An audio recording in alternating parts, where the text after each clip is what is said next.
Hello friends, welcome to Dhara Institute Learn Better to Be Better. Previously we completed with organizing, now we are going to start with staffing. Okay, the concept of staffing, the very first topic जो है हमारा वो है concept of staffing.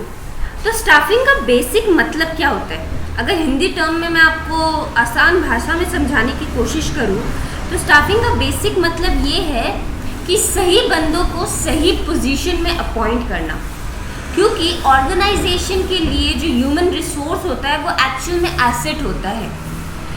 कोई भी organisation का growth human resource में ही based होता है. अगर उसके पास handful of good quality of staffs रहेंगे तो ऑटोमेटिकली ऑर्गेनाइजेशन या एंटरप्राइज या फर्म ग्रो करेगा.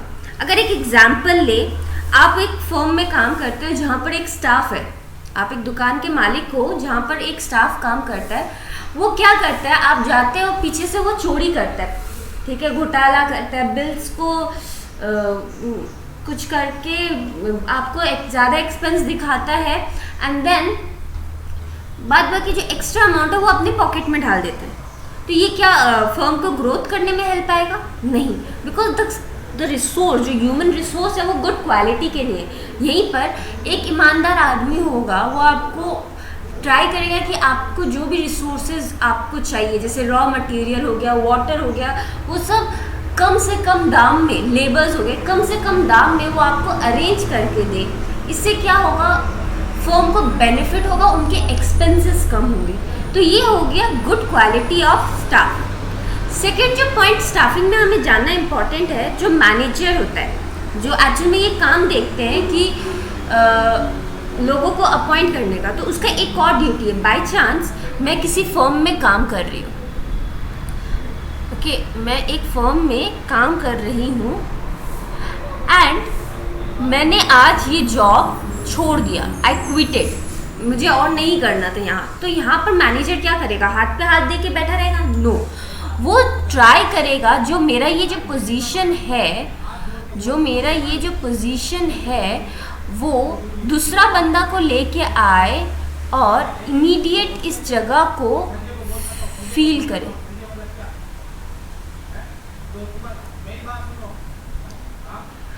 ओके, आई होप आपको ये चीज़ क्लियर है. लेट्स सी कि हमारा नोट्स में क्या लिखा हुआ है.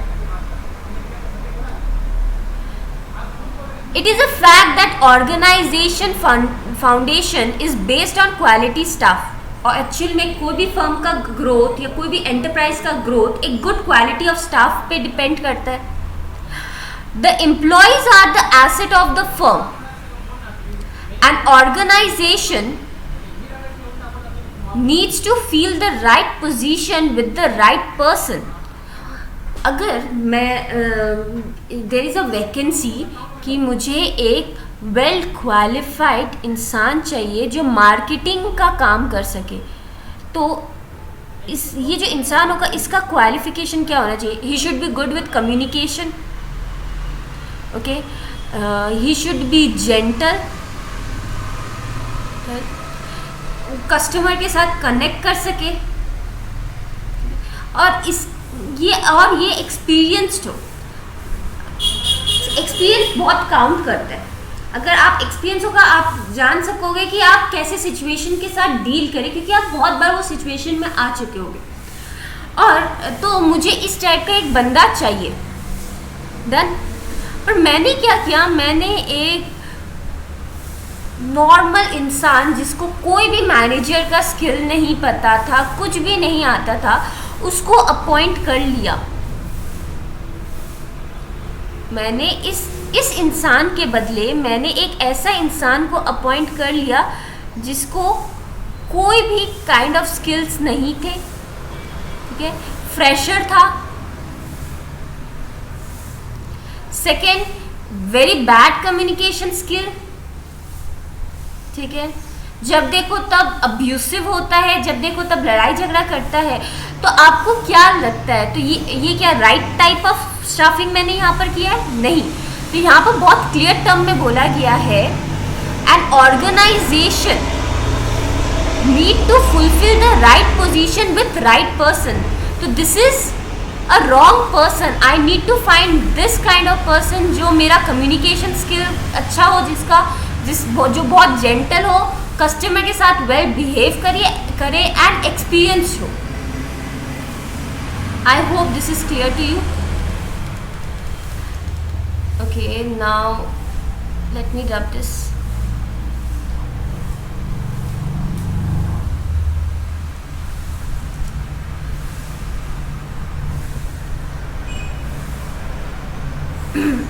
Staffing refers to the managerial function of filling and fill the position in the organization structure. In simple terms, staffing is related to putting people in the job. I think मैंने ये आपको previously भी समझा दिया था जब मैं आपको स्टार्टिंग में एक्सप्लेन करी थी. स्टाफिंग का मतलब ये नहीं होता है कि मैंने एक बार अपॉइंट कर लिया एक बंदे को एंड देन अगर ये बंदा जॉब छोड़ के जाता है, अगर ये जॉब छोड़ के ही क्विट्स द जॉब, अगर ये जॉब छोड़ के जाता है तो मैं हाथ पे हाथ दे के बैठी रहूँ? नहीं, मैं इमीडिएटली ट्राई करूँगी कि इसके बदले मैं एक नया पर्सन को अपॉइंट करूँ जो यही टास्क जो ये बंदा परफॉर्म करता था वो करे. और अगर सिंपल मीनिंग जानना है स्टाफिंग का तो सिंपल मतलब है पुटिंग पीपल इन जॉब. हमें लोगों को एम्प्लॉय करना पड़ेगा. स्टाफिंग का मतलब ये है. ठीक है, let's come to the next para. It start with the workshop planning including recruitment, selection, promotion, training, development and appraisal of the workshop. It is important part of management process concerned with obtaining, utilizing and maintaining a satisfied workshop. It is continuous process. Okay, एक example से ये चीज़ समझती हूँ. Let's try to explain you all with an example, a very simple example. मैं एक campus में गई हूँ to appoint particular freshers for my organization. ठीक है, तो उनको मैंने सेलेक्ट कर लिया. ठीक है, वो उनको ट्रेनिंग दिया, उनका स्किल्स डेवलप हुआ, उनको अप्राइजल मिला, उनके गुड वर्क के लिए उनको प्रमोशन मिला. और जो लोग अच्छे काम नहीं कर रहे थे उनको हम लोग ने हटा दिया या बहुत सारे लोग क्विट करके चले गए जॉब. तो नेक्स्ट ईयर के मैं वापस से कोई और कैंपस में जाके रिक्रूटमेंट नहीं करूँगी. एक बार कर लिया तो 5-6 साल के लिए छुट्टी नहीं. मैं नेक्स्ट ईयर जाके भी बहुत सारे लोगों को अपॉइंट करूँगी, उनको भी मैं सेम ट्रेनिंग दूंगी, उनका स्किल्स डेवलपमेंट करूँगी. अगर उन्होंने अच्छे से काम किया तो उनके काम के लिए मैं अप्रेशिएट करूँगी, उनको अप्रिशिएट करूँगी, उसके बाद उनको प्रमोशन भी दूंगी. And if they are not working then मैं उनको निकाल भी दूंगी. सो ये एक कंटिन्यूस प्रोसेस है. आई होप आपको इंट्रोडक्शन या फिर कॉन्सेप्ट ऑफ स्टाफिंग समझ में आ गया. Let's come to the important. Very first one is obtaining competent personnel. What is competent personnel? Competent personnel का सिंपल मतलब है सही इंसान को सही जॉब पे रखना. अगर मेरा यहाँ पर वैकेंसी एक मैनेजर का खाली है तो मैं किसी लेबर को वहाँ पर आके या किसी रैंडम इंसान जिसको कोई नॉलेज नहीं है मैनेजमेंट स्किल का उसको पुट नहीं कर सकती. हाई परफॉर्मेंस, अगर हम लोग सही बंदों को अपॉइंट करेंगे सही जॉब पे तो they will perform better. Example के तौर पे if there is a fresher जो मैनेजमेंट का MBA करके अभी निकला है, जिसको कोई एक्सपीरियंस नहीं है एंड जो 10 इयर्स का एक्सपीरियंस लेके बंदा खड़ा है, तो मैं किसको रिक्रूट करूँगी?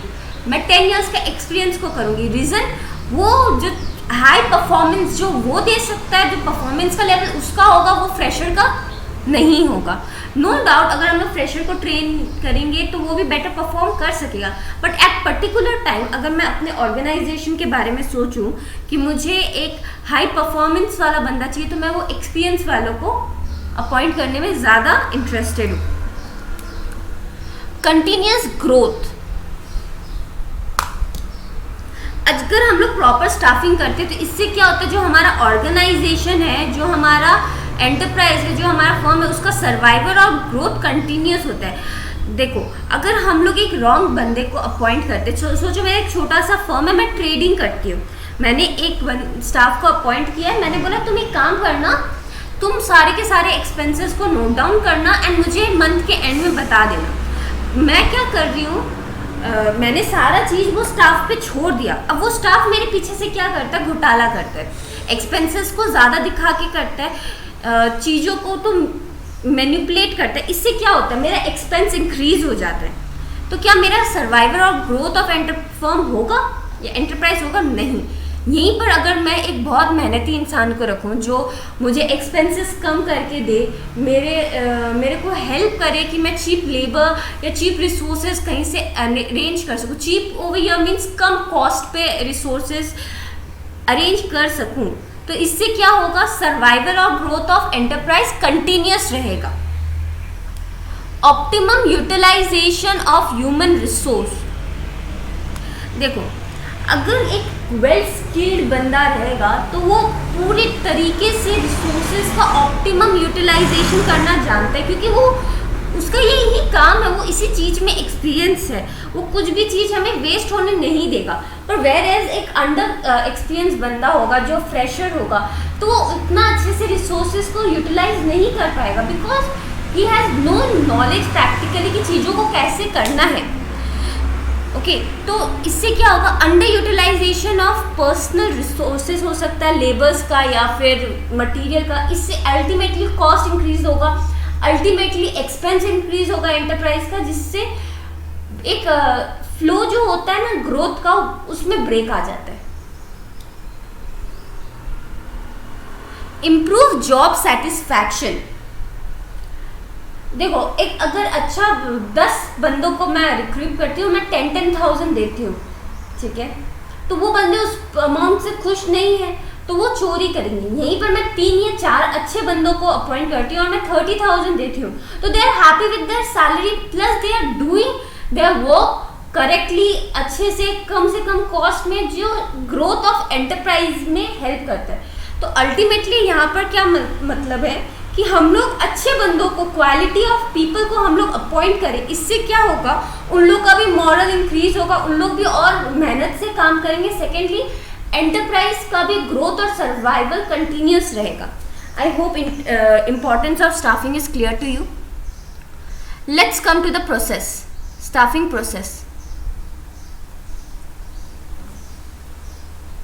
Staffing process is the prime function of management process. It deals with the timely fulfillment of manpower recruitment in the organization. मुझे नहीं लगता इसमें मुझे कुछ आपको एक्स्ट्रा एक्सप्लेन करने का ज़रूरत है। स्टाफिंग का सिंपली यहाँ पर मतलब ये है कि fulfilment of man powers human resource organisation का। तो the very first one is estimating man power requirement. कितना आदमियों का हमें ज़रूरत है, कितने एम्प्लॉयज़ का हमें ज़रूरत है, कौन कौन से डिपार्टमेंट में हमें उनकी ज़रूरत है, ओके, क्या उनका काम, किस चीज़ के लिए हमें उन लोगों की ज़रूरत है। तो इट इन्वॉल्व्स द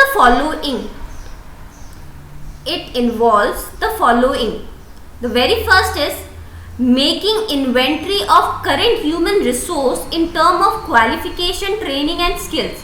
तो पहले ना एक चेकलिस्ट बना लो कि हमें कौन कौन से लोगों की, कौन कौन से डिपार्टमेंट में कौन कौन से लोगों की ज़रूरत है, उनकी क्वालिफिकेशन क्या होनी चाहिए, ट्रेनिंग एंड स्किल्स क्या होनी चाहिए, कितने ट्रेंड होने चाहिए। सेकेंड वाला है assigning future human resource need of all department. Future में हमें किन लोगों की ज़रूरत होने वाली है। फॉर एग्जांपल, मैंने आज जाके एक 5 लोगों को रिक्रूट किया है, सेलेक्ट किया है और उनको ट्रेनिंग में भेज दिया। After they complete this training, उसके बाद डिसाइड करेंगे कि कौन से लोग बेटर फिट होते हैं ये डिपार्टमेंट के लिए, पर्टिकुलर डिपार्टमेंट के लिए, ठीक है। मैं पहले से ही कर रही हूँ, अभी कोई ज़रूरत नहीं है। जो नेक्स्ट ईयर होगा, जहाँ हम लोग को लगता है हमारे फ्यूचर में मुझे लोगों की ज़रूरत होगी, उसके लिए मैंने पहले से ही लोगों को ट्रेनिंग करवाना स्टार्ट कर दिया है, ठीक है।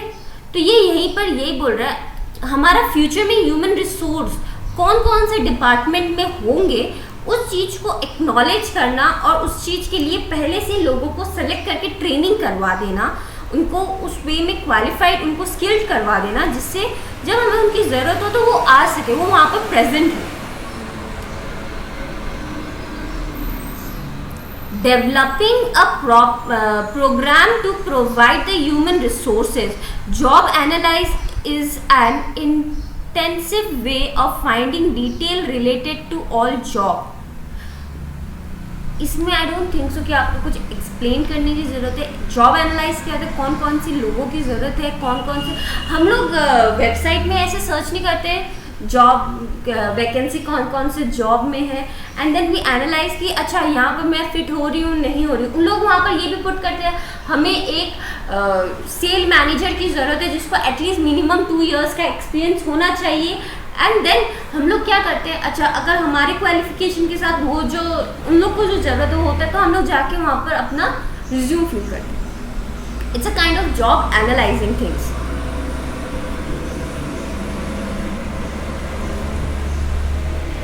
Recruitment. It refers to identifying of source of manpower availability and making efforts to secure applicant for the various job position in an organization. Recruitment के बारे में सबको पता है। अच्छा एक एग्जाम्पल लेते हैं। सोचो एक स्कूल में टीचर की ज़रूरत है, ठीक है, तो उन लोग ने वहाँ पर वेबसाइट में डाला है कि वी नीड प्राइमरी क्लास के लिए हमें टीचर्स की ज़रूरत है जिसको एटलीस्ट गुड कम्युनिकेशन होना चाहिए, पोलाइट होना चाहिए, जिनको बहुत अच्छे से एक्सप्लेन करना आना चाहिए, ठीक है, good with English etcetera etcetera etcetera. जब लोग वो चीज़ पढ़ते, जो लोग उसमें फिट होते, वो व्हाट दे डू, वो वहाँ पर जाके रिज्यूम डालते, फिर उन लोग उनका इंटरव्यू लेते हैं, उनको एक बार ट्राई करते हैं कि आप पढ़ा के दिखाओ, ठीक है, उसके बाद जो उनमें से बेस्ट होता है उसको रिक्रूट करते हैं। बस इसमें यही लिखा हुआ है। Selection,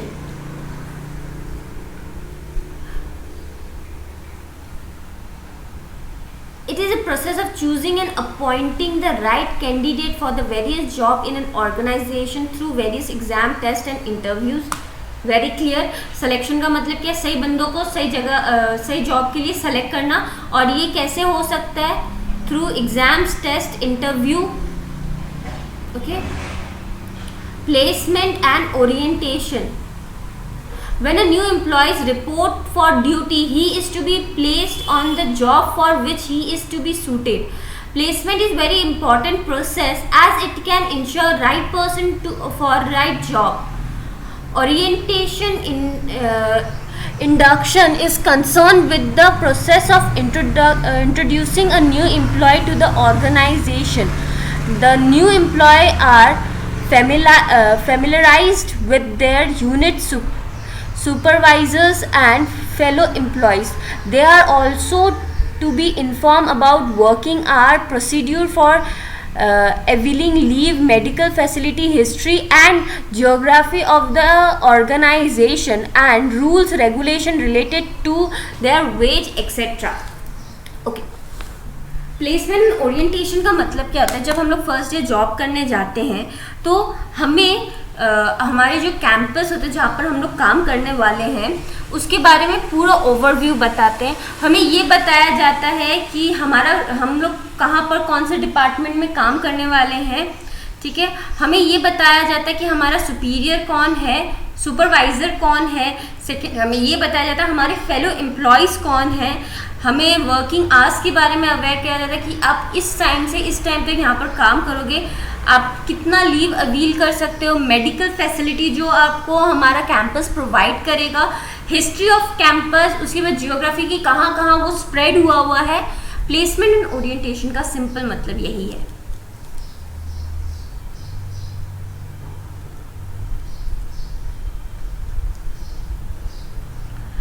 training and development. Systematic training help in increasing the skill and knowledge of employees in doing their job through various methods. Development involves growth of the employee in all respect. It is the process by which the employees require skills and competence to do their present job and increase their capability for high job in future. तो training and development क्या होता है, इससे क्या अगर हम लोग लोगों को ट्रेनिंग करते हैं तो उनका स्किल डेवलप होता है, उनका नॉलेज डेवलप होता है,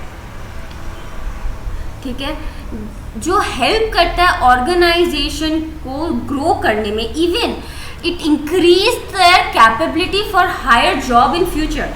अगर मैं आज एक पोजीशन के लिए उनको ट्रेन कर रही हूँ और वो अच्छे से वो चीज़ समझ गए तो मैं उनको नए चीज़ों में ट्रेन करूँगी, जिससे क्या होगा, वो दिन ब दिन ग्रो ही होंगे, ठीक है. शायद उनको प्रमोशन भी मिल सकता है, अप्राइजल मिल सकता है, etcetera etcetera. Training and development her part में होता है, हर जगह होता है. अगर हम लोग CMA कर रहे हैं, ठीक है, तो after you complete your both the groups intermediate का आपको ट्रेनिंग के लिए ढाला जाएगा. इससे क्या होगा, आपके स्किल्स डेवलप होंगे, आप ग्रो करेंगे. बाद में जब आप फाइनल के एग्जाम देंगे और कोई भी बिग कैंपस में आपको अगर ज्वाइन करना होगा तो that skill will help you to gain a good position in that campus, enterprise या ऑर्गेनाइजेशन. अगर आप अनस्किल्ड रहोगे तो आपको उतना जल्दी जॉब नहीं मिलेगा. इसलिए आफ्टर इंटरमीडिएट हर एक कोर्स CSC या CMA में उन लोग ट्रेनिंग में डालते लोगों को कि ज़्यादा से ज़्यादा ट्रेन होंगे तो higher training, higher skill, higher knowledge के बेस पे उनको अच्छा जॉब ऑफर हो सकता है, फ्यूचर में वो बेटर काम कर सकते हैं. The last is performance appraisal. Appraisal का अप्रिशिएट करना कि आपने बहुत अच्छा गुड वर्क किया है, well done, keep it up.